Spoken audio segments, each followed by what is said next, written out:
নমস্কার, আমি তসমিনা। নমস্কার, আমি ইন্দ্রাণী। শুরু করছি বিয়ন্ড পলিটিক্স। কমিশনের ষড়যন্ত্র, প্রশাসন তোলপাড়। এত কিছু করেও কি বিজেপি পাবে ছাড়? বলো, আজকে কি নিয়ে খবর দেবে? এই এক মাস শুধু ভোট নিয়ে খবর দেব। ভোট নিয়ে নতুন কি খবর আছে লাস্ট একদিনে? অনেক আছে, যেমন কমিশন তেড়ে ফুড়ে উঠেছে, দেখেছিস? তেড়ে ফুড়ে উঠেছে?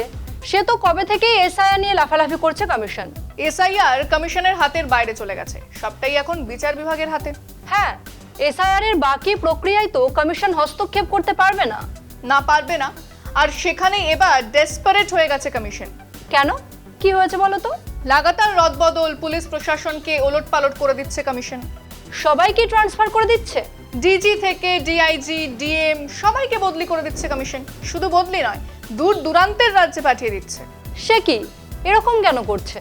কমিশন ভাবছে এভাবে গোটা এলাকার ভোট নিয়ন্ত্রণ করবে, বিজেপির সুবিধা করে দিতে পারবে, তেমনটাই বলছে তৃণমূল। ঘুরপথে ভোট জালিয়াতি করার চেষ্টা? শুধু তো জালিয়াতি নয়, মমতা বন্দ্যোপাধ্যায় তো সরাসরি বলেছেন রাতের অন্ধকারে টাকা অস্ত্র যাতে এলাকায় ঢোকাতে পারে বিজেপি, তার জন্যই এই ব্যাপক রদবদল। আমাকে একটু ডিটেলসে বলো তো, কাকে কোথায় পাঠানো হলো? তুই নিজেই দেখে নে কিভাবে প্রশাসন ওলটপালট করে দিচ্ছে কমিশন। বুধবার রাতে আবার পশ্চিমবঙ্গ পুলিশের বড়সড় রদবদল করল নির্বাচন কমিশন। ভোটের মুখে এই সিদ্ধান্ত নতুন করে বিতর্ক তৈরি করেছে। কমিশনের নির্দেশ অনুযায়ী রাজ্যের 15 জন আইপিএস অফিসারকে তামিলনাড়ু ও কেরলে নির্বাচনী পর্যবেক্ষক হিসেবে পাঠানো হয়েছে। তাদের দ্রুত কাজে যোগ দেওয়ার নির্দেশ দেওয়া হয়েছে। তালিকায় ছিলেন আলোক রাজোরিয়া, আমনদীপ, অভিজিৎ বন্দ্যোপাধ্যায়, ভাস্কর মুখোপাধ্যায়, আকাশ মাঘারিয়া, সি সুধাকর, ধৃতিমান সরকার, ইন্দিরা মুখোপাধ্যায়, মুরলীধর শর্মা, মুকেশ ওয়াকার রাজা, প্রবীণ কুমার ত্রিপাঠী, প্রিয়ব্রত রায়, সন্দীপ কাররা ও রশিদ মনির খান। পরে মুরলীধর শর্মা ও ওয়াকার রাজার বদলি প্রত্যাহার করা হয়। একদিনের মাথায় প্রত্যাহার করা হয় প্রবীণ কুমার ত্রিপাঠী, আকাশ মাঘারিয়া ও আমনদীপের বদলির নির্দেশও। গুরুত্বপূর্ণ বিষয় হল, বদলি হওয়া অফিসারদের নাম আগে কোনো প্রশিক্ষণ তালিকায় ছিল না।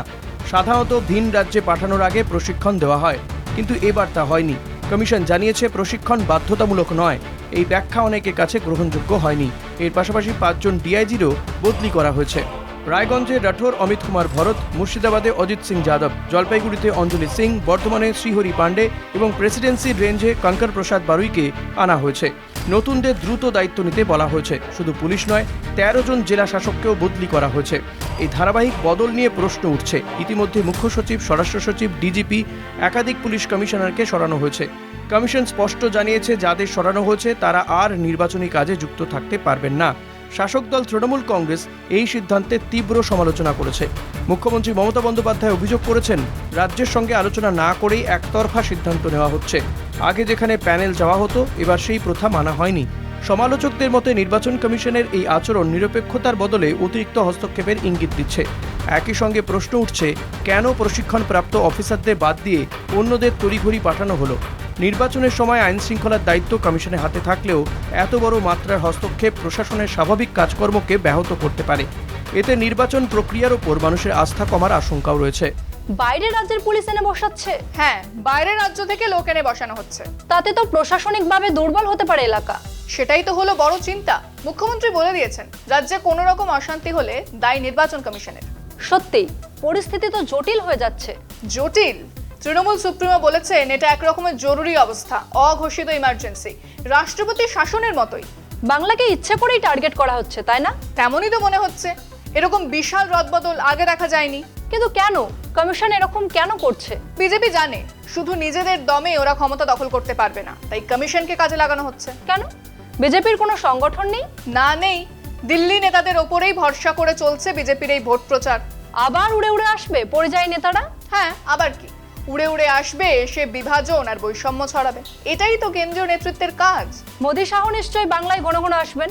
আসবেন না মানে? জরুর আসবেন। এই দেখ, পশ্চিমবঙ্গ বিধানসভা নির্বাচন সামনে, আর সেই সঙ্গে শুরু হয়ে গেছে বিজেপির তারকা নির্ভর প্রচারের পরিকল্পনা। খবর অনুযায়ী প্রধানমন্ত্রী নরেন্দ্র মোদী এবার রাজ্যে অন্তত 12টি জনসভা করতে পারেন। বিরোধী দলনেতা শুভেন্দু অধিকারী এবং প্রাক্তন রাজ্য সভাপতি দিলীপ ঘোষের সমর্থনে এই প্রচার হবে। শুভেন্দু এবার জোড়া কেন্দ্রে প্রার্থী, নন্দীগ্রাম ও ভবানীপুর। তাঁর সমর্থনে কাঁথিতে সভা করতে পারেন মোদী। অন্যদিকে খড়গপুর সদর থেকে প্রার্থী হয়েছেন দিলীপ ঘোষ। তার সমর্থনে খড়গপুরে সভা করার কথা প্রধানমন্ত্রীর। উত্তরবঙ্গে কোচবিহার, শিলিগুড়ি ও বালুরঘাটে সভা হবে। দক্ষিণবঙ্গে খড়গপুর, কাঁথি, পুরুলিয়া, বাঁকুড়া, বীরভূম, হাওড়া এবং 2 চব্বিশ পরগনায় সভার পরিকল্পনা রয়েছে। বিজেপি সূত্র বলছে উত্তরবঙ্গে 3টি ও দক্ষিণবঙ্গে 9টি সভা হবে। আগেই আলিপুর, দমদম, দুর্গাপুর, তাহেরপুর, মালদা, সিঙ্গুর ও ব্রিগেডে সভা করেছেন মোদী। এবার নতুন জায়গায় সভা করার পরিকল্পনা। পাশাপাশি অমিত শাহ একাধিক সভা করবেন। দিলীপ ঘোষ নিজে বলছেন তিনি বড় সভার চেয়ে চা চক্রে বিশ্বাসী। মানুষের সঙ্গে সরাসরি কথা বলেন। তবে বাস্তব হলো বিজেপির ভরসা এখনও সেই মোদী শাহ জুটি। স্থানীয় নেতৃত্বে আস্থা কম বলেই বারবার দিল্লির মুখ দরকার পড়ে। 2016 সালে খড়গপুরে দিলীপের হয়ে প্রচারে এসেছিলেন মোদী। এবারও সেই পুরনো ফর্মুলা। 2024 লোকসভায় হারের পর আবার পুরনো কেন্দ্রে ফেরা, এটাও বিজেপির এক ধরনের পিছিয়ে পড়ার স্বীকারোক্তি। আসলে বিজেপির রাজ্য রাজনীতি এখনও নিজের পায়ে দাঁড়াতে পারেনি। তাই প্রতি নির্বাচনে একই দৃশ্য, মোদীর সভা, শাহর সভা আর বড় বড় কথা। কিন্তু প্রশ্ন উঠছে, এত সভা করেও কেন বারবার ফল মেলে না? বিজেপি প্রচার যেন একটা সাজানো নাটক। মঞ্চ বড়, বক্তৃতা জোরালো, কিন্তু গল্পে নতুন কিছু নেই। ভোটাররা এখন আর শুধু মুখ দেখে ভোট দেন না, কাজও দেখতে চান। আর সেখানেই বিজেপির দুর্বলতা স্পষ্ট। ছলে বলে কৌশলে বাংলার সিংহাসন দখলের চেষ্টা। একেবারেই তাই। আর সেখানেই বিপদে পড়বে বিজেপি। কেন? বিজেপি কিভাবে বিপদে পড়বে? বাংলার মানুষ সবটা বুঝতে পারছে, আর সেখানেই বিজেপির বিপদ বাড়বে। বাংলা তো বিজেপির জন্য শক্ত ঘাঁটি বলেই জানতাম। সেটাই তো হলো মোদ্দা কথা। সাম্প্রদায়িক রাজনীতি খুব একটা বাংলার মানুষ মেনে নিচ্ছে না। তাহলে হবেটা কি? কি হবে সেটা 4 তারিখ বোঝা যাবে। তবে ষড়যন্ত্র দিয়ে বিজেপি কমিশন করছে, এটা মমতা বন্দ্যোপাধ্যায় বুঝিয়ে দিয়েছেন। ভোটের আগেই হিংসা শুরু হয়েছে, অথচ প্রশাসন পুরো অগোছালো। সেটাই তো, কমিশন বিজেপির কথা ভাবছে, সাধারণ মানুষের কথা ভাবছে না। যা বলেছ, চলো শেষ করি। বিয়ন্ড পলিটিক্স আজকের মতো এই পর্যন্তই। দেখতে থাকুন কলকাতা টিভি, রাত দিন 7 দিন।